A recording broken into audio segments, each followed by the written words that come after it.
God is dead. God remains dead. And we have killed him. How shall we comfort ourselves, the murderers of all murderers? These words were first penned by German philosopher Friedrich Nietzsche in the late 19th century. But what did Nietzsche mean when he declared that? God is dead. Was this a literal statement? Or was it something far more complex? Friedrich Nietzsche was a philosopher, cultural critic, and writer whose works delved deep into human psychology, morality, and society. Born in 1844, Nietzsche was living in a time when the influence of religion, particularly Christianity, was deeply rooted in European culture. But Nietzsche saw a change happening in the world. Science, rationality, and Enlightenment thinking were reshaping how people understood life, the universe, and their place within it. The traditional beliefs of the past were starting to crumble, and Nietzsche recognized this shift. So, what did Nietzsche mean when he wrote God is dead? In his work, The Gay Science, it wasn't a literal proclamation that God had physically died, but rather a metaphorical statement about the collapse of religious and moral systems. Nietzsche was saying that the concept of God as a central force guiding morality and giving meaning to life no longer held the same power in the modern world. In other words, humanity had killed a God by moving away from religion and relying more on reason, science, and individualism. This death of God wasn't something Nietzsche celebrated.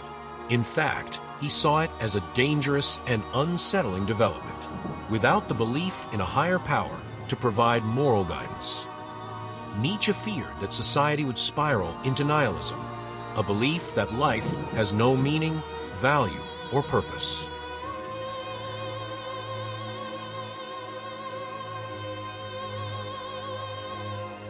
Nihilism was Nietzsche's greatest concern. He believed that if people no longer believe in God, they would lose their foundation for morality and purpose.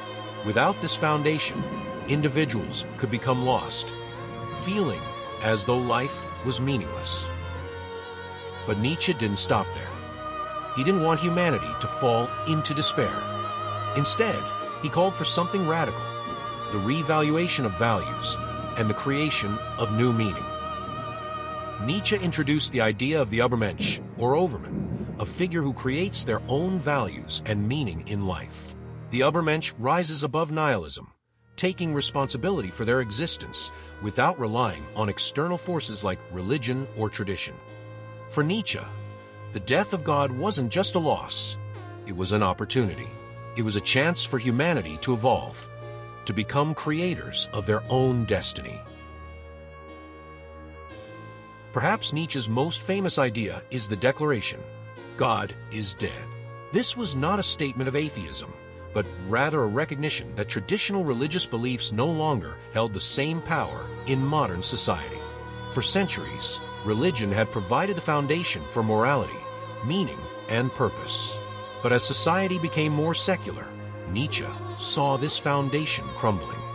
Without God, Nietzsche warned, we face a crisis of meaning. If there is no divine plan, no higher purpose, then what's left to guide us?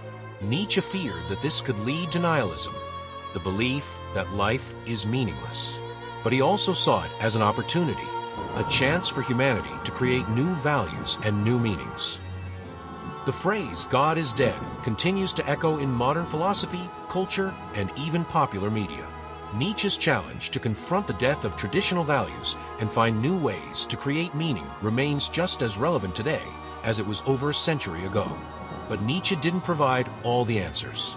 He left us with questions. How do we live in a world without God? How do we define morality? How do we overcome the dangers of nihilism? Friedrich Nietzsche's philosophy is a radical and profound exploration of human nature, power, and meaning. It challenges us to think deeply about our values, our purpose, and how we choose to live our lives. The question Nietzsche leaves us with is this: are you willing to confront the truths of life, embrace its challenges, and create your own path? The answers, Nietzsche believed, lie within each of us. Thank you for joining us on this journey into the mind of Nietzsche. If you found this discussion thought-provoking, don't forget to like, share, and subscribe for more philosophical explorations.